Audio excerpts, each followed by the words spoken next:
ان الحمد لله نحمده ونستعينه ونستغفره ونعوذ بالله من شرور انفسنا ومن سيئات اعمالنا من يهده الله فلا مضل له ومن يضلل فلا هادي له واشهد ان لا اله الا الله وحده لا شريك له واشهد ان محمدا عبده ورسوله اما بعد فان خير الحديث كتاب الله وخير الهدي هدي محمد صلى الله عليه واله وسلم وشر الامور محدثاتها وكل محدثة بدعة وكل بدعة ضلالة وكل ضلالة في النار.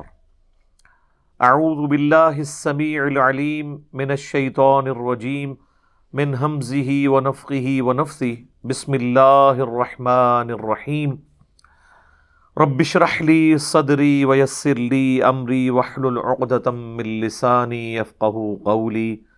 بسم اللہ الرحمن الرحیم ان اللہ وملائکتہ یصلون علی النبی یا ایہا الذین آمنوا صلوا علیہ وسلموا تسلیما.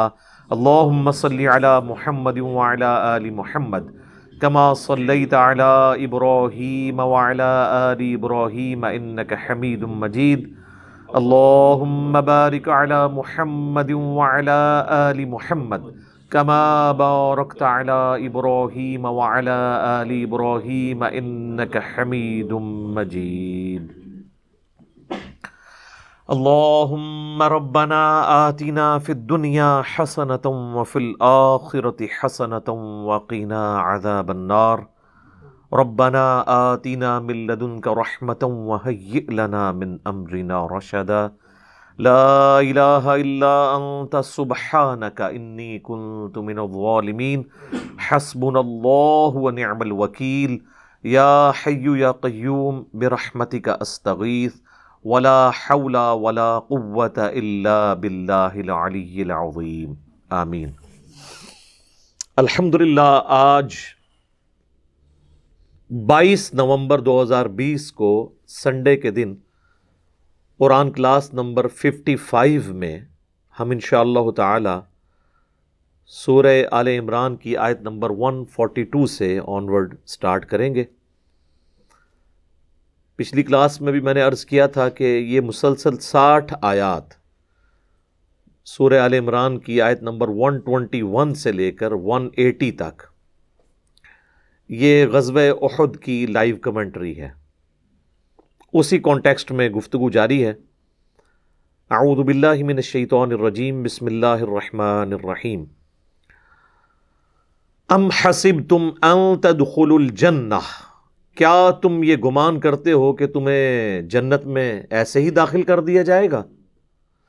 وَلَمَّا يَعْلَمِ اللَّهُ الَّذِينَ جَاهَدُوا مِنْكُمْ وَيَعْلَمَ الصَّابِرِينَ، حالانکہ ابھی تو اللہ نے جانچا ہی نہیں ہے کہ تم میں سے کون ہے جو اللہ کی راہ میں جہاد کرے، کوشش کرے اپنی جان اور مال کے ذریعے سے، اور کون ہے جو کہ صبر کرنے والا ہے، اللہ کی آزمائش پہ پورا اترنے والا ہے.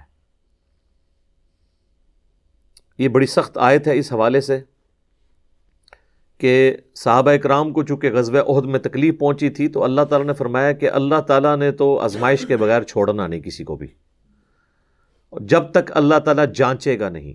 ویسے یہاں پہ لفظ ہے یعلم اللہ، اللہ نے ابھی جانا نہیں ہے، لیکن عربی لنگوسٹک میں یہ جانچنے کے معنوں میں بھی اس اعتبار سے آتا ہے کہ یعنی فزیکلی جانچنے کے بعد اس کا علم لوگوں کے اوپر بھی آشکار ہو جائے کہ یہ کتنے ہیں جو نعرہ مارنے والے تھے لیکن نکلے کتنے بیچ میں سے. جس طرح کہ غزوہ احد میں نعرہ مارتے ہوئے تو 1000 کا لشکر گیا تھا، 300 تو بیچ میں سے ویسے ہی نکل آیا، بغیر لڑائی کے وہ واپس آ گیا عبداللہ ابن ابی کے ساتھ. اور عبداللہ ابن مسعود فرماتے ہیں کہ اللہ کی قسم غزوہ احد سے پہلے اگر مجھے کوئی کہتا نا کہ اللہ کے نبی کے ساتھیوں میں کوئی منافق بھی ہے تو میں کبھی یقین نہ کرتا کہ یہ اتنے ہی سارے، ظاہر ہے جو خود سلیم الفطرت لوگ ہوں ان کو سارے اچھے ہی نظر آ رہے ہوتے ہیں. سیدھے سادھے لوگ بھی ہوتے ہیں نا. تو وہ تو جب 300 کا لشکر لے کر عبداللہ ابن ابی الگ ہوا اور پیچھے رہ گئے 700 اور مقابلے میں 3000، تو پھر پتہ چلا کہ اچھا جی یہ تو صرف نعرہ مارنے والے تھے. جس طرح آج بھی نعرہ مارنے والوں کی تعداد زیادہ ہے، مسجد میں نماز پڑھنے والوں کی بہت کم. تو یہ ریشو پروپورشن شروع سے اس طریقے سے ڈسٹرب ہے. تو اللہ تعالیٰ یعنی وہ ان کو جانچے گا تاکہ وہ سامنے آ جائے سب کے کہ یہ کتنا دعوے دار جو بنتا پھرتا تھا، اب اس دعوے پہ کہاں تک سچا پورا اترا. اللہ تعالیٰ تو اپنے علم سے پہلے ہی جانتا ہے کہ کسی شخص نے کیا کرنا ہے، لیکن اس کے عدل کا تقاضا یہ ہے کہ وہ انسانوں کو ننگا کر دیتا ہے عملی طور پر، تاکہ باقیوں کو بھی پتہ چل جائے کہ یہ لوگ اسی قابل تھے، دیکھ لو کہ انہوں نے کیا کیا. اسی طریقے سے اہل ایمان کو بھی اللہ تعالیٰ نکھارتا ہے اور باقی لوگوں کو کہتا ہے کہ دیکھو اگر اس کو مرتبہ ملا ہے نا تو کسی قربانی کی وجہ سے. اگر سیدنا حسین ابن علی اس طریقے سے مظلومانہ شہید نہ ہوتے تو قیامت والے دن اللہ کے خلاف حجت کوئی شخص یہ کھڑا کر سکتا تھا کہ ہم نے دین کے لیے اتنی قربانیاں کی اور اس کو صرف نبی کا نواسہ ہونے کی نسبت کام آ گئی. تو اللہ تعالیٰ نے دیکھے نا اس آزمائش میں ڈالا ہے کہ اب کوئی شخص اٹھ کے دعویٰ تو نہیں کر سکتا کہ میری قربانیاں ان سے زیادہ ہیں. تو جو اہل ایمان ہیں ان کی آزمائش بھی اللہ تعالیٰ اس اعتبار سے کرتا ہے تاکہ باقی لوگوں پہ یہ عیاں کر دے کہ یہ قابل ہیں اس مرتبے کے قیامت والے دن. اور جو منافقین ہیں، فاسقین ہیں، اللہ کے مجرم لوگ ہیں، ان کو بھی اللہ تعالیٰ دنیا ہی میں سب کے سامنے کر دیتا ہے کہ تاکہ وہ شخص یہ نہ کہہ سکے کہ یا اللہ تو نے مجھے ٹیسٹ تو کیا ہی نہیں ہے، ورنہ میں تو بڑا اچھا پرفارم کرتا. تو اللہ نے دنیا میں یہ آزمائش والا سلسلہ رکھا ہے اور یہ سب پہ آنی ہے. وَلَنَبْلُوَنَّكُمْ بِشَيْءٍ مِّنَ الْخَوْفِ وَالْجُوعِ وَنَقْصٍ مِّنَ الْأَمْوَالِ وَالْأَنفُسِ وَالثَّمَرَاتِ. ہم ضرور آزمائیں گے تمہیں تھوڑے سے خوف سے، بھوک سے، جان اور مال میں نقص سے. اور پھر بشارت ہوگی ان لوگوں کے لیے جو کہ ہر مصیبت میں کیا کہیں گے، اِنَّا لِلَّهِ وَإِنَّا إِلَيْهِ راجعون، اور صبر کرنے والے ہوں گے. تو یہاں پر بھی صحابہ کو آزمایا گیا اور اللہ تعالیٰ نے اہل ایمان کو اس آزمائش میں کامیاب کیا الحمدللہ. صحیح بخاری میں ایک حدیث ہے کہ صحابہ اکرام نے جب کافروں کی طرف سے آنے والی تکالیف پہ اللہ کے نبی علیہ السلام کو شکایت کی کہ یا رسول اللہ کب اچھے دن آئیں گے، تو آپ علیہ السلام بڑے ناراض ہوئے اور آپ نے غصے کے عالم میں فرمایا کہ تم سے پہلے لوگوں کو تو اتنا آزمایا جاتا تھا کہ ان کے جسموں پر لوہے کی کنگیاں پھیری جاتی تھی کہ گوشت میں سے وہ ہڈی تک پہنچ جاتی تھی، اور ان کے سر کے اوپر آرا رکھا جاتا تھا اور کہا جاتا تھا ایمان چھوڑ دو ورنہ 2 ٹکڑے کر دیے جائیں گے، زمین میں گاڑ کے یہاں تک. اور پھر بھی وہ اپنے ایمان پر ثابت قدم رہتے تھے. تو یہ تو بات بھول جائیں کہ اللہ تعالیٰ کو دودھ پینے والے مجنو چاہیے. اللہ تعالیٰ نے آزمائش ضرور ڈالنی ہے. ہر شخص کی آزمائش ڈیفرنٹ ہے. بعض اوقات آپ کو کوئی شخص آزمائش میں نظر نہیں آ رہا ہوتا لیکن اس کا وہ پہلو چھپا ہوا ہوتا ہے، اس پہ اور طرح کی آزمائش ہے. ایک امیر آدمی کی آزمائش ڈیفرنٹ ہے، ایک غریب آدمی کی آزمائش ڈیفرنٹ ہے، حکمران کی آزمائش ڈیفرنٹ ہے، عوام کی آزمائش ڈیفرنٹ ہے.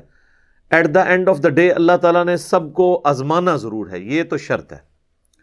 اور اس کا کلائمیکس جو ہے وہ سورۃ العنکبوت کے بالکل سٹارٹ میں آتا ہے. وہاں پر بھی اللہ تعالیٰ نے اس مضمون کو بڑے سخت الفاظ میں بیان فرمایا ہے.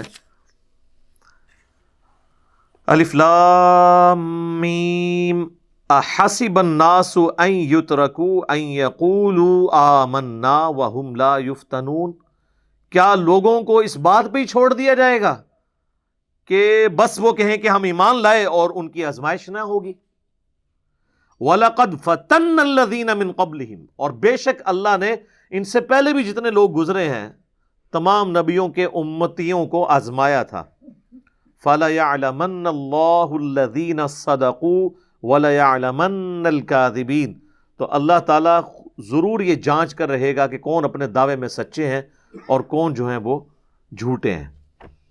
تو یہ یعنی جانچ کر اللہ تعالیٰ حجت تمام کرتا ہے. اگر اللہ تعالیٰ جنت اور دوزخ کا فیصلہ بغیر جانچے ہی کر دیتا تو کئی دوستیوں نے کہنا تھا کہ یا اللہ تو چانس ہی نہیں دیتا، دیکھتا سی کیا کر دے. تو یہاں چانس ملا ہوا، آپ دیکھ لیں. موت کے منہ سے لوگ واپس آ جاتے ہیں، پھر وہی کام کرتے ہیں. اکثر ایئر کریشز میں جو لوگ بچ جاتے ہیں یا کریش ہوتے ہوتے جہاز بچ جاتا ہے، تو ہونا تو چاہیے کہ وہ لینڈ کرتے ہی سیدھا جا کے توبہ طائب ہوں. بس وہ زمین پہ جب پاؤں لگتے ہیں تو دماغ پھر آسمان پہ پہنچ جاتا ہے ان کا. تو یہ دنیا آزمائش کی جگہ ہے تاکہ لوگ اللہ کی طرف پلٹیں. سورہ الف لام میم السجدہ میں بھی اللہ تعالیٰ نے فرمایا نا کہ ہم دنیا کی زندگی میں تمہیں تکلیف دیں گے تاکہ تم اللہ کی طرف پلٹ آؤ. جب سب کچھ ہیپی ہیپی چل رہا ہو نا تو پھر انسان اللہ کی طرف متوجہ نہیں ہوتا. جب بریک لگتی ہے نا پھر پتہ چلتا ہے اوہ یہ تو کسی اور کے قبضہ قدرت میں تھی میری تقدیر کی ڈور. تو اس لیے اللہ نے آزمائش رکھی ہے اور اس سے کوئی آزاد نہیں ہے.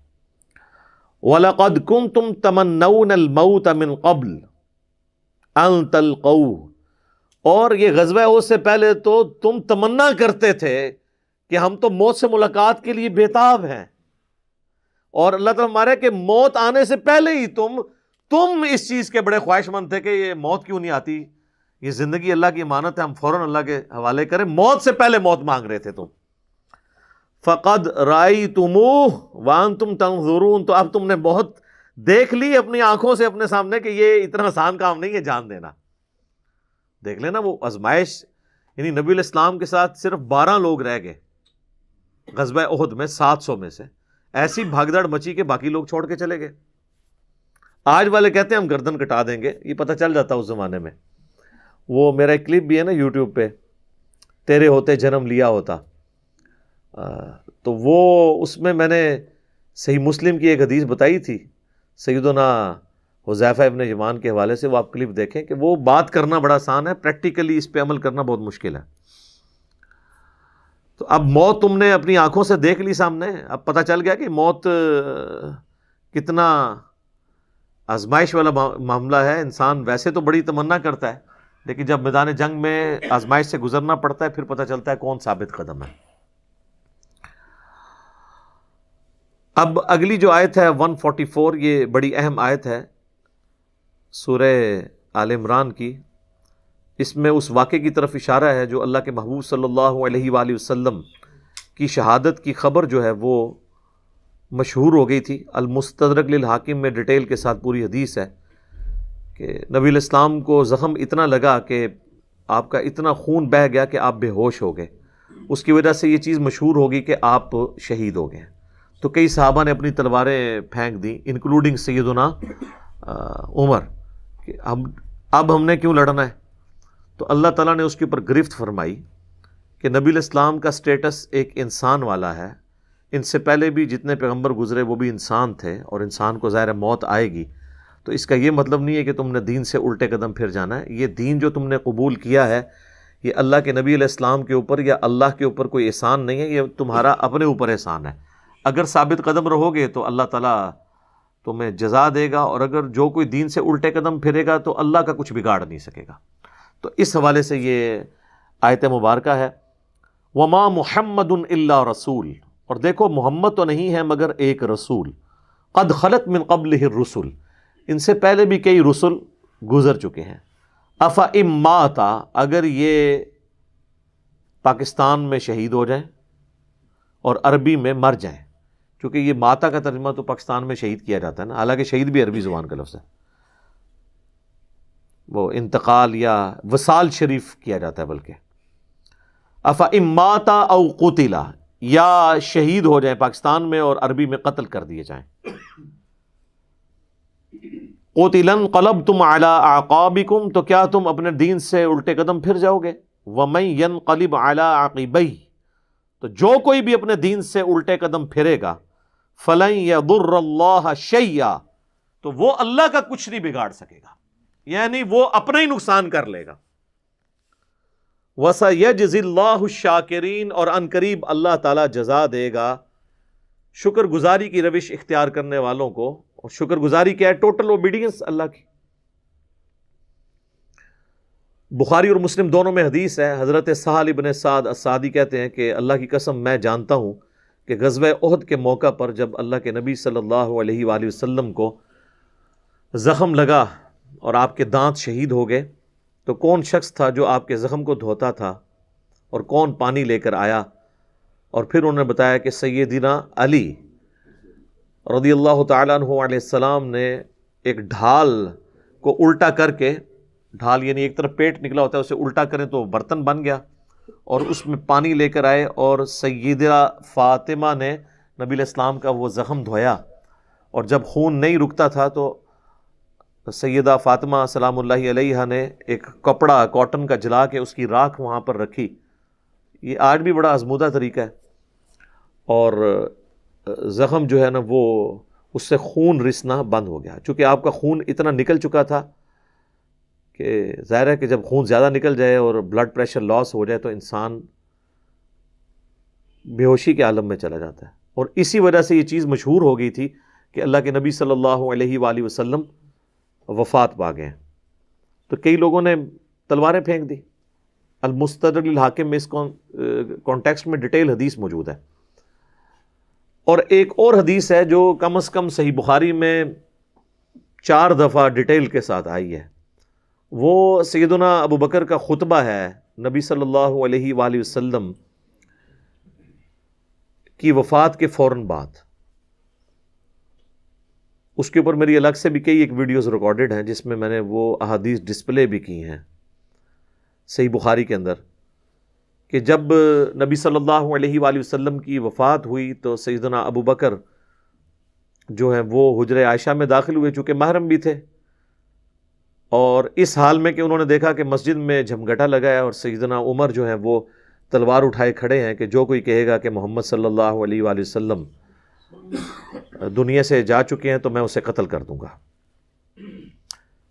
سیدنا ابو بکر حجرہ عائشہ میں داخل ہوئے، اللہ کے نبی صلی اللہ علیہ وآلہ وسلم کے مبارک چہرے سے کفن ہٹایا اور آپ کے ماتھے پر بوسہ دیا اور کہا، اے اللہ کے رسول، اللہ تعالیٰ آپ پر 2 موتیں کبھی جمع نہیں کرے گا، ایک موت آپ کا مقدر تھی وہ تو آپ کو آنی تھی، یعنی ہر انسان کے لیے ایک ہی موت ہے، دوسری موت نہیں۔ اب آپ آخرت کی زندگی میں چلے گئے تو موت کا مزہ جو ایک دفعہ تو سب نے چکھنا تھا وہ آپ نے چکھ لیا، یہ 2 موتیں جمع نہیں کرے گا۔ اس کا مطلب یہ تھا کہ سیدنا عمر کو جو یہ غلطی لگ گئی تھی کہ شاید نبی علیہ السلام ڈورمنٹ پوزیشن میں چلے گئے ہیں اور آپ دوبارہ دنیا میں واپس آ جائیں گے، جس طرح کہ سیدنا موسیٰ علیہ السلام کوہ طور سے واپس آئے تھے، تو اس کی آپ نے نفی کی کہ نہیں، اس طرح نہیں ہو سکتا، ایک ہی دفعہ موت آنی ہوتی ہے، اب حضور کو موت آئی، اب آپ دنیا میں واپس نہیں آئیں گے۔ سورۃ الواقعہ میں، سورہ یاسین میں واضح موجود ہے کہ جو دنیا سے چلا گیا وہ واپس نہیں آئے گا۔ اور اس کے بعد سیدنا ابو بکر، صحیح بخاری کے الفاظ ہیں، مسجد نبوی میں آئے اور دیکھا کہ سیدنا عمر کے گرد لوگ جمع ہیں، تو وہ سیدھا ممبر پہ چڑھے اور کہا عمر کو اس کے حال پہ چھوڑ دو۔ یعنی اس وقت حضرت عمر کو یعنی سمجھانے کی لوگ کوشش کر رہے تھے، تو انہوں نے کہا ان کو چھوڑ دیں، آپ میری طرف متوجہ ہو۔ چونکہ سیدنا ابو بکر کا ایک مرتبہ اس حوالے سے سیدنا عمر سے بھاری تھا، لوگ ان کی طرف متوجہ ہوئے، تو انہوں نے ممبر پر چڑھتے ہی پہلا جملہ حمد و ثنا کے بعد جو بولا وہ پاکستان کے قانون 295C میں کروڑوں لوگ شاید اسے گستاخانہ جملہ سمجھتے ہیں، اگر ان کو پتہ نہ ہو کہ یہ سیدنا ابو بکر کا خطبہ ہے۔ ہم نے سوشل ایکسپیریمنٹ بھی کیا ہے اس پہ، کسی کو بتایا کہ بھئی یہ دیکھیں، اگر کوئی شخص یہ کہے کہ جو شخص محمد کی عبادت کرتا تھا وہ جان لے کہ محمد مر چکے ہیں، اور جو اللہ کی عبادت کرتا ہے وہ جان لے کہ اللہ زندہ ہے، اسے کبھی موت نہیں آئے گی، تو آگے سے جواب سننے کو ملا یہ کون گستاخ ہے جس نے یہ بات کی ہے؟ کوئی بھی نہیں، حضور کی تو عبادت کوئی بھی نہیں کرتا ہے، کون جملے بنا دو۔ تو ہم نے بتایا یہ بخاری شریف میں کم از کم 4 جگہ موجود ہے، وما محمد الا رسول، تو قرآن میں آیا نا۔ صحیح بخاری میں حضرت ابو بکر کے خطبے کے الفاظ یہ ہیں، من کان یعبد محمدا فإن محمدا قد مات، جو کوئی بھی تم میں محمد کی عبادت کرتا تھا تو جان لے کہ محمد مر چکے، مات کے الفاظ ہیں۔ ومن یعبد اللہ، اور جو کوئی اللہ کی عبادت کرتا ہے یا کرے گا، مضارع کا صیغہ استعمال ہوا ہے، فإن اللہ حی لا یموت، تو بے شک اللہ تعالیٰ زندہ ہے، اسے کبھی موت نہیں آئے گی۔ تو یہ خطبہ آپ نے یعنی پڑھا، اور پھر اس کی دلیل میں سیدنا ابو بکر نے قرآن کی یہی آیت تلاوت کی، سورہ آل عمران آیت نمبر 144، اور امام بخاری نے کتاب التفسیر چیپٹر جو قرآن کی تفسیر کا لکھا ہے صحیح بخاری کے اندر، اس آیت کو انہوں نے ہیڈنگ بنا کے یہ حضرت ابو بکر کا خطبہ نقل کیا ہے، وما محمد الا رسول قد خلت من قبلہ الرسل افئن مات او قتل انقلبتم علی اعقابکم، محمد تو نہیں مگر ایک رسول، اگر یہ مر جائیں یا قتل کر دیے جائیں تو کیا تم دین سے الٹے قدم پھر جاؤ گے؟ اور جو کوئی دین سے الٹے قدم پھرے گا تو اللہ کا کوئی نقصان نہیں کرے گا، اور اللہ تعالیٰ ثابت قدم رہنے والوں کو جزا دے گا، جو شاکرین ہوں گے، شکر گزاری کی روش اختیار کرنے والے۔ پھر آپ نے اگلی ایک اور آیت تلاوت کی، سورہ الزمر کی آیت نمبر 30، انک میت و انہم میتون، اے نبی بے شک تمہیں بھی مرنا ہے اور تمہارے مخالفین کو بھی مرنا ہے۔ وہ آیت بھی آپ نے تلاوت کی۔ تو آپ اندازہ کریں کہ یعنی صحابہ کرام جو ہیں وہ اپنی بات کی دلیل میں قرآن سے آیات پیش کیا کرتے تھے۔ وہ کہتے ہیں نا ساڑھے خلاف آیتاں پڑھ دینے جی قرآن تو بھئی قرآن اگر تواڈے خلاف آیت ہے نا تو تسی مسلمان نہیں ہو، کیونکہ مسلمان تو وہ ہوتا ہے کہ جو قرآن کے مطابق ہو، نہ کہ یہ کہ اس کے عقیدوں کے خلاف قرآن میں آیت آ جائے۔ تو اگر کوئی کہہ رہا ہے ساڑھے خلاف آیتاں پڑھ دے تو سمجھ لو کہ پھر تسی تو کافر ہی ہوئے نا، مسلمان کے خلاف تو قرآن کی آیت نہیں پڑھی جا سکتی نا۔ اگر آپ کا وہ عقیدہ ہے تو آپ کے خلاف کہاں سے ہوگی؟ تو صحابہ کرام دیکھیں کہ قرآن سے دلیل پیش کیا کرتے تھے، یعنی وہ اپنی بات کی دلیل بھی قرآن سے پیش کرتے تھے۔ لیکن یہاں پہ ایک بڑی حیران کن چیز ہے جس کو میں نے ہی پوائنٹ آؤٹ کیا ہے، میں نے کہیں پڑھے ہوئے نہیں یہ دیکھا، حالانکہ یہ بہت ضروری تھا کہ اس چیز کو ہائی لائٹ کیا جاتا، کہ حضرت ابو بکر نے ایک فرضی جملہ کیوں بولا؟ کوئی ضرورت نہیں تھی، اور جملہ بھی ان لوگوں کے سامنے بولا کہ جن میں سے کوئی بھی رسول اللہ کی عبادت نہیں کرتا تھا۔ یہ لوگ ہوتے تو یہ ان کو کھڑے ہو کے کہتے بھی تو کی اتنے تقریریں پہ کرنا ہے، کوئی دروشی پڑھ، تو اتنے حضور دی میت ہوتے، تو اتنے گستاخانہ آیتاں پڑھ رہے ہیں کہ جی جو محمد کی عبادت کرتا تھا وہ جان لے کے محمد مر چکے ہیں۔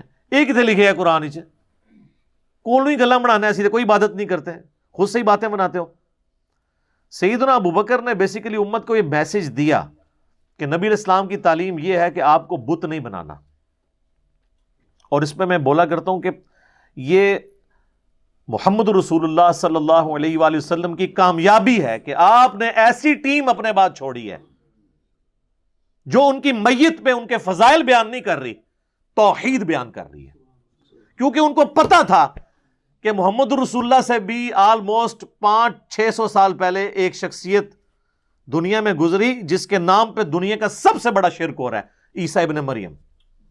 نبی صلی اللہ علیہ وآلہ وسلم نے ایک دوسرا عیسیٰ ابن مریم بن جانا تھا اگر صحابہ کرام شروع میں اس معاملے کو کل نہ کرتے، اور یہ انہوں نے اپنی ذاتی اختراع نہیں تھی، یہ نبی علیہ السلام کی مبارک تربیت کا اثر تھا، کیونکہ صحیح بخاری میں موجود ہے، دیکھنا میری شان کو اس طرح بلند نہ کرنا جس طرح عیسیٰ ابن مریم کے ماننے والوں نے ان کو ان کی شان میں بڑھا دیا، ڈیوینٹی ان کے بارے میں کلیم کر دی۔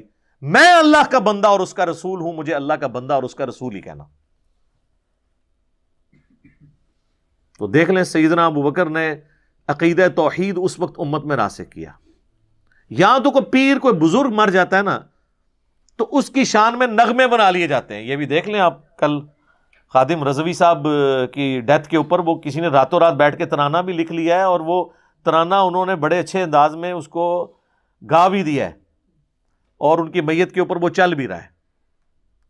اور نبی علیہ السلام سے زیادہ تو کوئی تعریف کے لائق نہیں ہے نا مخلوقات میں، لیکن آپ کی میت کے اوپر کوئی درود شریف کی کوئی گھیٹیاں نہیں پڑیاں جا رہی ہیں، کوئی چادر نہیں کھلاری ہوئی، توحید کا خطبہ بیان ہو رہا ہے کہ اللہ کے نبی فوت ہو چکے ہیں۔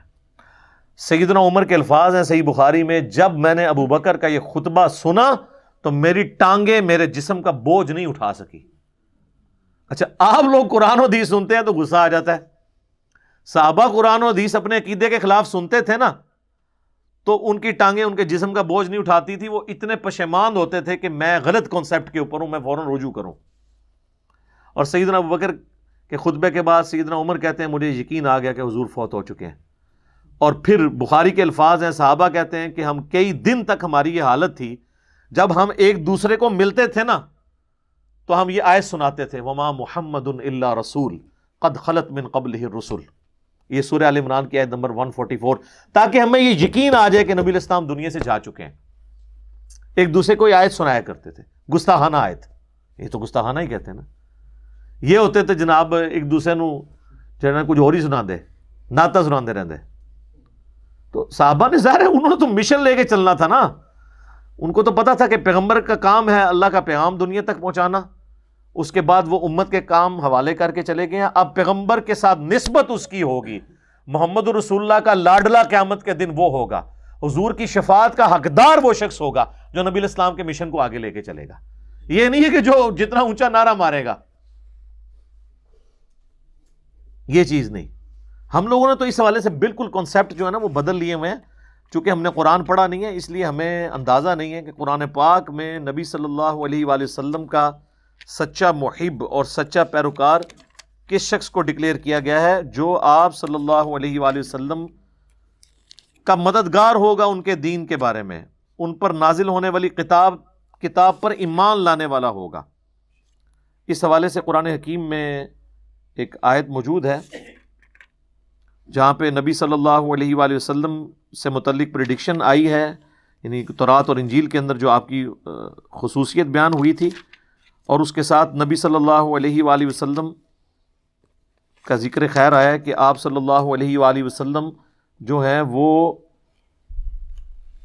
ان پہ ایمان لانے والا اصل میں وہ ہوگا جو آپ صلی اللہ علیہ وآلہ وسلم کی اس دین میں مدد کرے گا اور اس نور کے اوپر ایمان لے کر آئے گا جو ان کے ساتھ نازل ہوا۔ یہ بڑی سخت آیت ہے جی، یقین کریں انسان ہل جاتا ہے جتنی بار اسے پڑھتا ہے۔ آیت نمبر ہے 157 اور 158۔ الذین یتبعون الرسول النبی الامی الذی یجدونہ مکتوبا عندہم فی التوراۃ، یعنی اہل ایمان کے بارے میں آ رہا ہے کہ یہ اس نبی کی پیروی کر رہے ہیں، اس نبی امی کی جس کا ذکر یہ لکھا ہوا پاتے ہیں اپنے پاس تورات اور انجیل میں۔ یأمرہم بالمعروف، جو انہیں حکم دیتے ہیں نیکی کا، وینہاہم عن المنکر، اور روکتے ہیں انہیں برائی سے، ویحل لہم الطیبات، اور حلال کرتے ہیں ان کے لیے پاکیزہ چیزیں، ویحرم علیہم الخبائث، اور حرام کرتے ہیں خبیث چیزیں، یعنی اللہ کے اذن سے وہ شریعت کا پیغام پہنچاتے ہیں۔ وَيَدَعُ عَنْهُمْ إِصْرَهُمْ وَالْأَغْلَالَ الَّتِي كَانَتْ عَلَيْهِمْ، اور جو بوجھ ان پر پڑ چکے تھے، جو ان کے گلوں میں توق تھے، جو خود ساختہ ایک قسم کی شریعت اڈاپٹ کر لی تھی، وہ ان سے دور کرتے ہیں۔ فَالَّذِينَ آمَنُوا، پس جو ان پر ایمان لائے، بِهِ، اس کے اوپر جو ان کے ساتھ نازل ہوا، وَعَزَّرُوا، اور ان کی عزت کرے، وَنَصَرُوا، اور ان کی مدد کرے، وَاتَّبَعُوا النُّورَ الَّذِي أُنزِلَ مَعَهُ، اور اتباع کرے اس نور کی جو ان کے ساتھ نازل ہوا، یعنی قرآن۔ اولئک هم المفلحون، یہی لوگ ہیں جو کہ فلاح پانے والے ہیں۔ یعنی اللہ تعالیٰ فرما رہا ہے کہ نبی صلی اللہ علیہ وآلہ وسلم کا سچا امتی کون ہے؟ جو کہ ایمان لے کر آئے ان پر، اس کے بعد ان کی عزت کرے۔ یہ تو دونوں آسان کام ہے، ایمان بھی لاتے ہیں لوگ، عزت ضرور سے زیادہ کر رہے ہیں۔ ظاہر ہے کہ جب یہ کہیں گے خدا کا پکڑا چھڑائے محمد، محمد کا پکڑا چھڑا کوئی نہیں سکتا، غلو کر رہے ہیں۔ رسول اللہ کے سامنے یہ کوئی جملہ بول سکتا ہے؟ اللہ جس کو پکڑ لے گا نا، نبی علیہ السلام اس کو چھڑوائیں گے نہیں، نبی علیہ السلام چھڑوائیں گے اس کو جس کو چھوڑنے کا اللہ اذن دے گا۔ دھونس کے ساتھ کوئی کسی کو نہیں چھڑوا سکتا، شفاعت بالاذن ہے۔ ہر دفعہ نبی علیہ السلام جا کے سجدہ کریں گے اور اللہ تعالیٰ اذن عطا فرمائے گا اور مقرر کرے گا تعداد کہ اتنے لوگوں کو جن کا ایمان اس لیول کا ہے اب ان کو نکال لیں، جن کا ایمان اس لیول کا ہے ان کو نکال لیں۔ نبی علیہ السلام اپنی مرضی سے کچھ نہیں کر سکتے، یہ تو عقیدہ ہی گستاخانہ ہے۔ تو اللہ تعالیٰ ہمارا ایمان لاؤ اس نبی کے اوپر، عزت کرو، وَنَصَرُوا، اور مدد کرو ان کی کاز میں، ان کے مشن میں، وَاتَّبَعُوا النُّورَ الَّذِي أُنزِلَ مَعَهُ، اور اتباع کرو اس نور کی جو ان کے ساتھ نازل ہوا، یعنی قرآن۔ اولئک هم المفلحون، ایسے لوگ ہیں فلاح پانے والے، یہ لوگ فلاح پائیں گے۔ تو فلاح کے لیے صرف ایمان لانا ضروری نہیں ہے، بلکہ رسول اللہ کی مدد بھی کرنی ہے، آپ کی عزت اور تعظیم کے ساتھ آپ کی مدد اور قرآن کی پیروی۔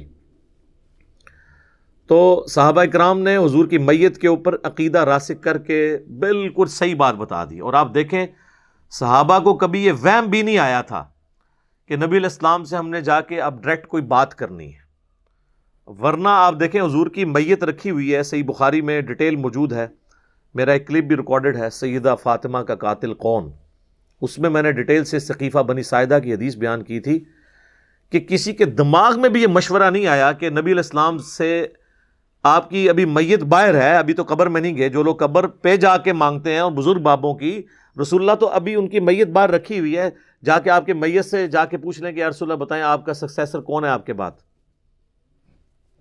کسی کو وہم نہیں آیا۔ بعد کے لوگ پتہ نہیں کیا کیا دعوے کرتے ہیں۔ تو یہ چونکہ آیت اس جگہ پر پڑھی گئی، اس لیے میں نے اس کانٹیکسٹ میں بخاری کی وہ حدیث بیان کر دی۔ اب اگلی آیت میں اللہ تعالیٰ فرما رہا ہے وَمَا كَانَ لِنَفْسٍ أَن تَمُوتَ إِلَّا بِإِذْنِ اللَّهِ، کوئی جان بھی بغیر اللہ تبارک و تعالیٰ کے اذن کے مر نہیں سکتی۔ کتابم مؤجلا، یہ موت کا وقت مقرر ہے، یعنی کوئی شخص وقت سے پہلے نہیں مر سکتا۔ یہ ہو ہی نہیں سکتا کہ کوئی شخص کہے کہ جی میں جو ہوں وہ فلاں جگہ نہ جاؤں تو میں بچ جاؤں گا، یا فلاں جگہ چلا گیا تو میں مر جاؤں گا۔ وقت سے پہلے نہیں کوئی مر سکتا، یہ تو ڈیفینیٹ ہے۔ سورۃ النساء میں آیا ہے کہ اگر تم اپنے آپ کو مضبوط قلعوں میں بھی بند کر لو نا، موت تمہیں وہاں بھی آ کر رہے گی۔ اور سیدنا خالد ابن ولید کے جو اشعار ہیں عربی میں، جو ان کے مقبرے کے ساتھ جو مسجد ہے اس کی دیوار پہ ابھی بھی لکھے ہوئے ہیں کہ اگر موت جنگوں کے میدان کے اندر آتی ہوتی نا تو میں نے 100 سے زیادہ جنگوں میں حصہ لیا ہے، اور میرے جسم میں کوئی ایک جگہ بھی ایسی بچی نہیں ہے کہ جس میں کوئی تلوار یا برچھی کے زخم کے نشان نہ ہو، لیکن میں بھی آج ایک بوڑھے اونٹ کی طرح بستر مرگ پہ مر رہا ہوں۔ اگر موت میدان جنگ میں آنی ہوتی تو میرے سے زیادہ سوٹیبل پرسنالٹی کوئی نہیں تھی۔ اور یہ خالد ابن ولید آج کل کے کوئی جنرل نہیں تھے جو پیچھے بیٹھ کے صرف حکم دے سکتے ہیں، یہ وہ تھے جو فرنٹ سے لیڈ کرتے تھے اور دشمن کی صفوں میں آگے تک چلے جایا کرتے تھے۔ تو موت اگر میدان جنگ میں آنی ہوتی تو 100 جنگوں میں نہیں آئی، موت ان کو آئی ہے تو بستر مرگ پہ آئی ہے۔ بہرحال یہ تو حدیث ہے صحیح مسلم میں کہ جس شخص کے دل میں شہادت کی تمنا ہو وہ اپنے بستر پہ بھی مرے تو اللہ تعالیٰ اسے شہید لکھ دیتا ہے۔ اور اس کے برعکس دوسری حدیث ہے صحیح مسلم میں کہ جس شخص کے دل میں شہادت کی تمنا نہیں ہے تو وہ منافقت کی ایک شاخ پر مرے گا، وَلِعَوْذُ بِاللَّهِ تعالیٰ۔ یعنی اللہ کے لیے جان کی قربانی کی تمنا ضرور ہونی چاہیے دل کے اندر، یہ ہمارے ایمان کا تقاضا ہے۔ وَمَن يُرِدْ ثَوَابَ الدُّنْيَا نُؤْتِهِ مِنْهَا، جو کوئی دنیا کا فائدہ چاہے گا ہم اسے دے دیں گے۔ وَمَن يُرِدْ ثَوَابَ الْآخِرَةِ، اور جو آخرت کا فائدہ چاہے گا نُؤْتِهِ مِنْهَا، ہم اسے اس میں سے دے دیں گے۔ وَسَنَجْزِي الشَّاكِرِينَ، اور ان قریب ہم بدلہ دیں گے شکر گزاری کی روش اختیار کرنے والوں کو۔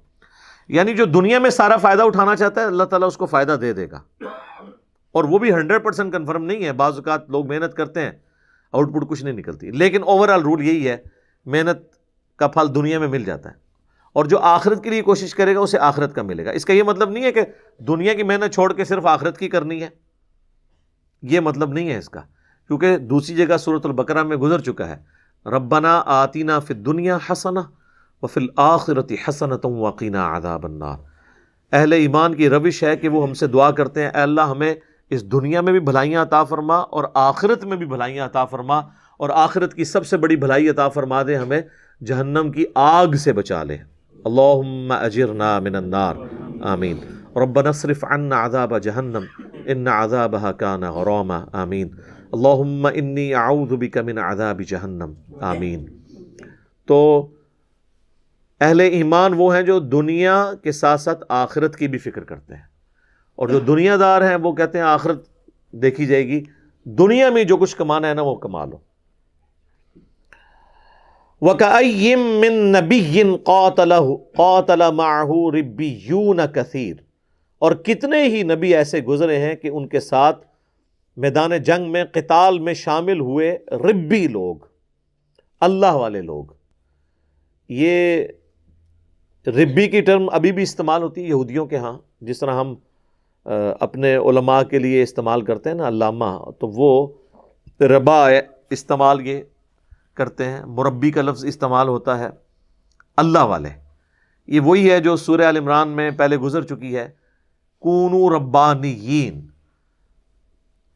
جو انبیاء تھے جب وہ دعوت دیتے تھے وہ یہ نہیں کہتے تھے ہمارے بندے بن جاؤ، اللہ تعالیٰ فرماتا ہے وہ ہمیشہ کہتے تھے رب والے بن جاؤ۔ تو جو اللہ کے نیک بندے ہیں انہوں نے نبیوں کے ساتھ مل کر قتال کیا، فما وہنوا لما اصابہم فی سبیل اللہ، تو انہوں نے ہمت نہیں ہاری ان تکلیفوں کے سبب جو انہیں اللہ کی راہ میں اٹھانی پڑی۔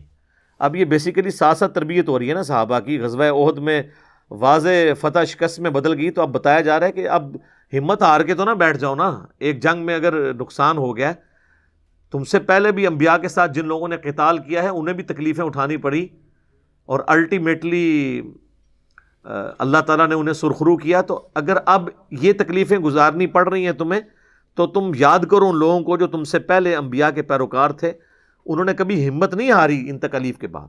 وما ضعفوا وما استکانوا، اور نہ وہ کمزور ہوئے اور نہ انہوں نے کوئی ہار مانی کبھی۔ واللہ یحب الصابرین، اور اللہ تعالیٰ محبت کرنے والا ہے، پسند فرماتا ہے جو صبر کی روش اختیار کریں۔ وما کان قولہم الا، ان کی تو بات نہیں ہوا کرتی تھی، ان کی تو دعا نہیں ہوا کرتی تھی سوائے اس کے، الا ان قالوا ربنا اغفر لنا ذنوبنا واسرافنا فی امرنا، آمین۔ اے رب ہمارے ہمیں بخش دے ہمارے گناہوں کو اور ہماری جو زیادتیاں کی ہیں ہم نے، فی امرنا اپنے کاموں میں، وثبت اقدامنا اور ہمارے قدموں کو مضبوط کر دے، وانصرنا علی القوم الکافرین اور ہماری مدد فرما کافروں کے مقابلے پر۔ یہ سیم وہی الفاظ ہیں آلموسٹ جو سورۃ البقرہ میں طالوت اور جالوت کی جب جنگ ہوئی تھی، تو اس وقت حضرت طالوت نے یہ دعا مانگی اور ان کے ساتھیوں نے۔ تو بیسیکلی یہ دعا غزوہ بدر میں تعلیم کی گئی، غزوہ بدر سے پہلے سورۃ البقرہ کے اندر، اور اب دوبارہ اس کی طرف یاد دلائی جا رہی ہے کہ اہل ایمان کی روش یہی ہوتی ہے میدان جنگ میں کہ وہ اللہ سے دعا کرتے ہیں، اللہ بخش دے ہمارے گناہوں کو اور ہمارے کاموں میں جو ہم سے غلطیاں ہوگی۔ ظاہر غلطی تو ہوئی تھی، 50 تیر اندازوں نے، صحیح بخاری میں آتا ہے کہ لشکر وہ درہ چھوڑ دیا تھا، اور ہمارے قدموں کو مضبوط رکھ اور کافروں کے مقابلے پر ہماری مدد فرما۔ فآتاہم اللہ ثواب الدنیا، تو اللہ تعالیٰ نے انہیں دنیا کا ثواب یعنی دنیا کی کامیابی عطا فرمائی، وحسن ثواب الآخرہ، اور جو عمدہ ثواب ہے آخرت کا وہ تو ابھی باقی ہے، دنیا میں تو اللہ نے ان کو کامیابی دی۔ اچھا یہ صحابہ کو کہا جا رہا ہے، لیکن اب آپ ذرا دیکھیں یہ ایک قلیل سی جماعت ہے 700 کی، جسے اس طرح ٹرین کیا جا رہا ہے، ان کے تو وہم و گمان میں نہیں تھا کہ کل کو ہم نے سپر پاور بن جانا ہے، لیکن اللہ کو تو پتا تھا میں نے ان سے کیا کروانا ہے اس جماعت کے ذریعے۔ اس لیے میں اکثر کہتا ہوں کہ غزوہ احد کے موقع پر ایک ڈسپلن لوز ہوا ہے نا، اس کے بعد صحابہ نے کوئی جنگ ہاری نہیں کبھی، کیونکہ یہ 60 آیات میں جس طریقے سے اللہ تعالیٰ نے ان کی غلطیوں کو ہائی لائٹ کر کے ان کی اصلاح فرمائی ہے، پھر انہوں نے اپنا ڈسپلن لوز نہیں کیا، کیونکہ اللہ تو قادسیہ اور یرموک دیکھ رہا تھا نا کہ میں نے اتنی صدیوں کی جو بدماش حکومتیں ہیں ان لوگوں سے الٹوانی ہے، ان کے پاس تو نہ کوئی اسلحہ ہے نہ کوئی جدید ساز و سامان ہے کہ ان بڑی ریزرو آرمیز کا مقابلہ کر سکیں، تو اگر یہ ڈسپلن بھی لوز کریں گے تو یہ کس طرح ان کا مقابلہ کر سکتے ہیں؟ تو اللہ تعالیٰ ماتا ہے ان کو ہم نے دنیا میں کامیابی دی، ابھی تک ان کو نہیں دی ہوئی تھی، ان کی تو ابھی کامیابیاں باقی تھی، اور آخرت کا ثواب تو ابھی ہے۔ واللہ یحب المحسنین، اور اللہ تعالیٰ جو نیکوکاری کی روش اختیار کرنے والے ہیں، محسنین ہیں، ان کو پسند فرماتا ہے۔ یا ایھا الذین آمنوا، اے اہل ایمان، ان تطیعوا الذین کفروا، اگر تم کافروں کی پیروی کرنا شروع کر دو گے نا، یردوکم علی اعقابکم، تو وہ تو تمہیں الٹے قدم پلٹا دیں گے تمہارے دین سے، فتنقلبوا خاسرین، اور تم لوٹو گے اس حال میں کہ تم خسارہ پا جاؤ گے۔ یعنی ان کی تو خواہش یہ ہے کہ جس طرح کہ جس بلی کی دم کٹ جائے نا، اس کی خواہش ہوتی ہے کہ ساری بلیوں کی دمیں کٹ جائیں تاکہ وہ نمایاں نہ ہو. تو کافر تو خود تو برباد ہوئے ہیں، ان کی خواہش یہ ہے کہ تم بھی اہل ایمان بھی ان کی روش اختیار کر لو.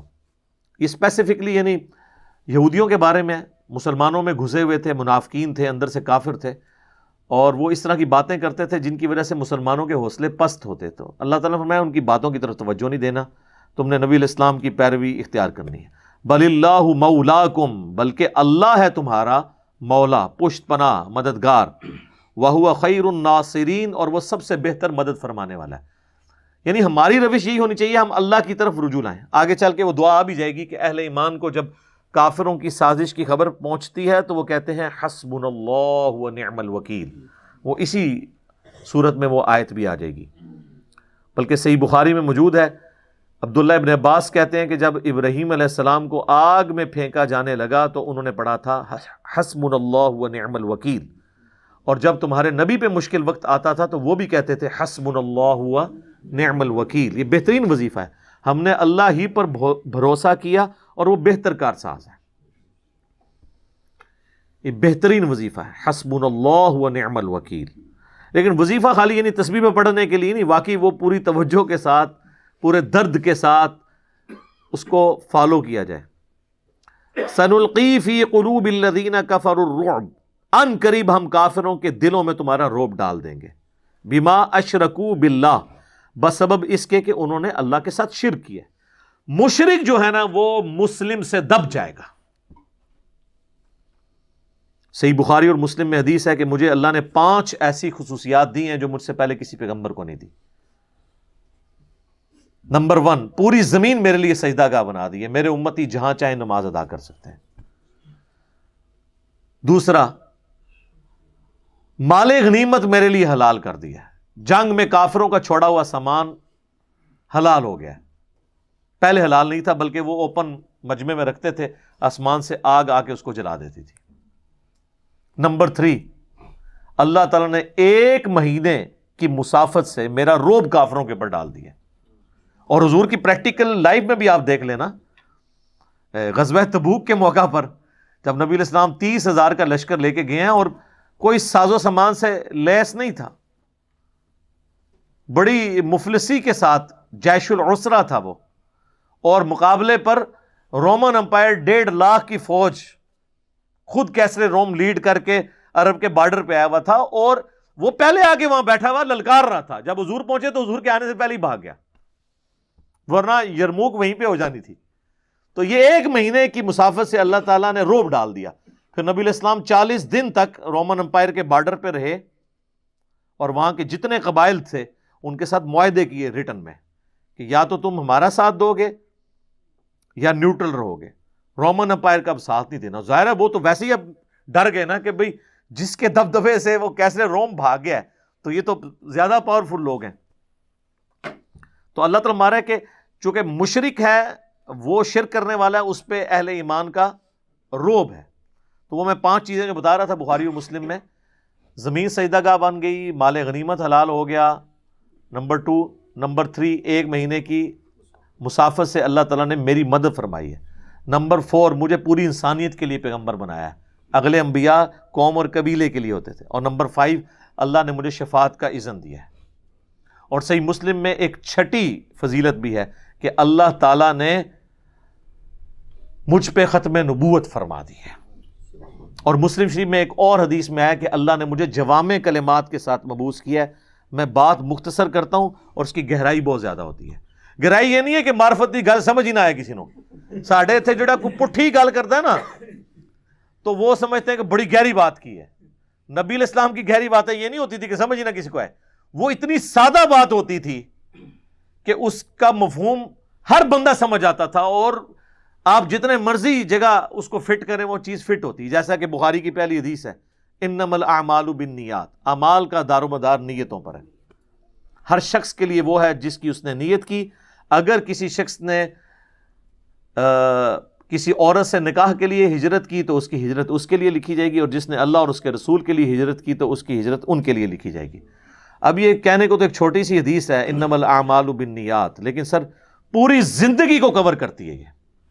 تو یہ جوامع کلمات ہے، اعمال کا دار و مدار نیتوں پر ہے، ٹھیک ہے۔ تو یہاں پہ جو الٹی سیدھی باتیں اور مشکل سے اردو کے الفاظ، اور کئی تو ایسے بھی ہوتے ہیں کہ وہ یعنی بولنے والے کو بھی نہیں اس کا مطلب پتا ہوتا، اگر پوچھ رہے ہیں کہ آپ نے کیا بولا ہے تو اس کو بھی نہیں پتا ہوتا، وہ اسی طریقے سے کوٹ کرتے جا رہے ہوتے ہیں، پھر پروننسیشن بھی غلط ہوتی ہے بعض اوقات، اور وہ اپنی طرف سے روب ڈال رہے ہیں۔ اچھا دیکھیں، جو روب ڈالنے کے لیے مشکل اردو بولتا ہے نا یا عربی کے الفاظ، اگر وہ تجوید کی غلطی کرتا ہے نا تو اس کو تو نہیں چھوڑنا چاہیے، کہ بھئی تو نے اگر رو بھی ڈالنا تھا تو کوئی بات سیکھ تو لیتا کہ یہ لفظ صحیح طریقے سے ادا کیسے کیا جاتا ہے۔ معلم ينزل به سلطانا، یعنی وہ شرک کرتے ہیں جس کے بارے میں اللہ نے کوئی سند نازل نہیں کی ہے، اللہ کے ساتھ ہستیاں ٹھہراتے ہیں، یا مشرکین عرب اللہ کی بیٹیاں کہتے تھے فرشتوں کو، اللہ نے تو کوئی سند نازل نہیں کی ہے۔ حضرت عیسیٰ کو اللہ کا بیٹا کہتے تھے، اللہ نے تو اس کی کوئی سند نازل نہیں کی ہے۔ یہ ان کے خود ساختہ عقائد اور نظریات ہیں۔ وَمَأْوَاهُمُ النَّارُ، ان لوگوں کا ٹھکانہ ہے آگ، وَبِئْسَ مَثْوَى الظَّالِمِينَ، اور کیا ہی برا ٹھکانہ ہے ظالموں کا۔ اچھا، یہ ظالم کوئی اللہ پہ ظلم نہیں کر رہے، اپنے اوپر ظلم کر رہے ہیں۔ اللہ پہ تو ظلم کوئی نہیں کر سکتا، یعنی اپنی جان پر ظلم کر رہے ہیں، اپنے ساتھ زیادتی کر رہے ہیں۔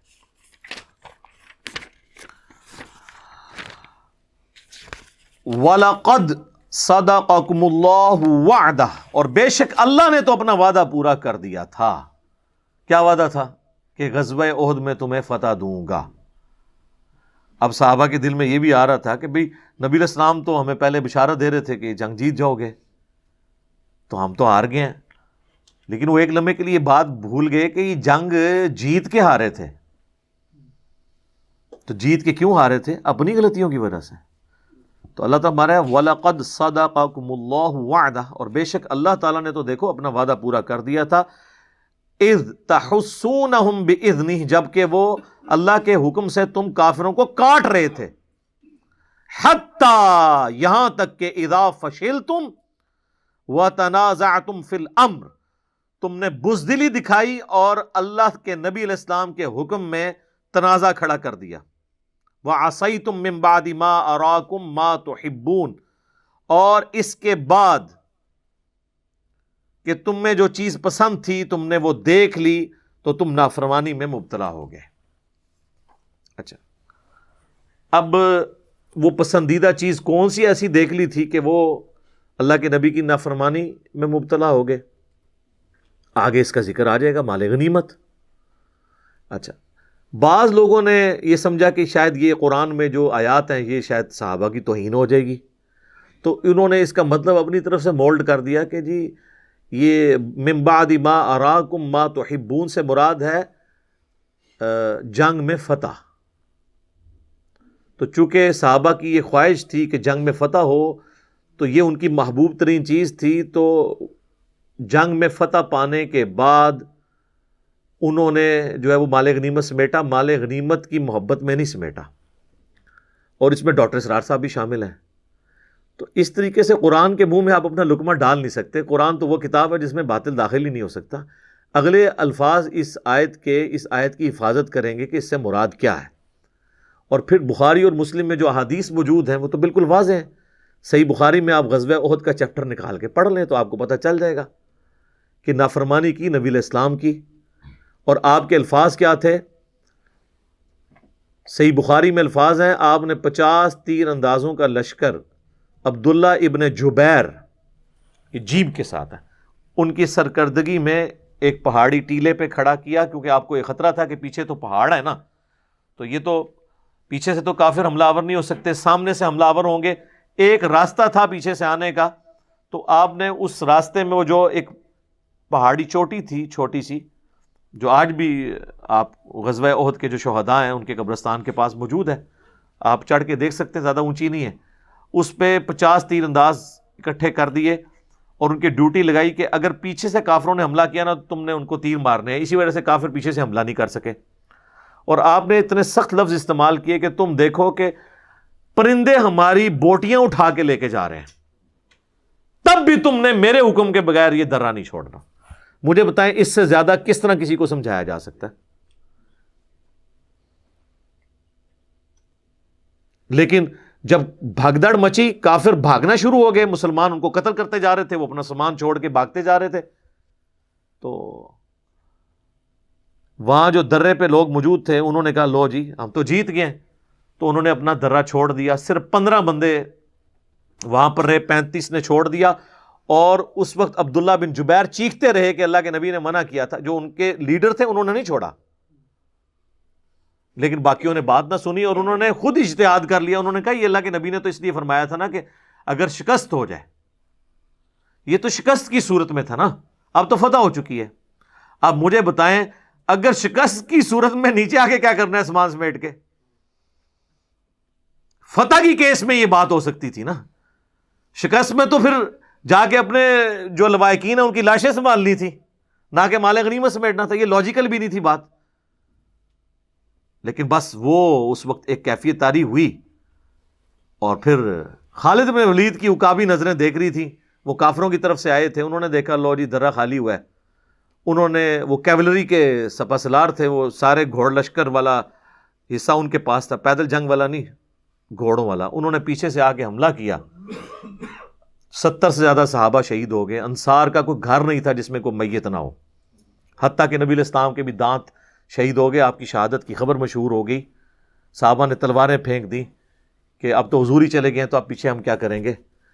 تو اب کہاں تک بات چلی گئی.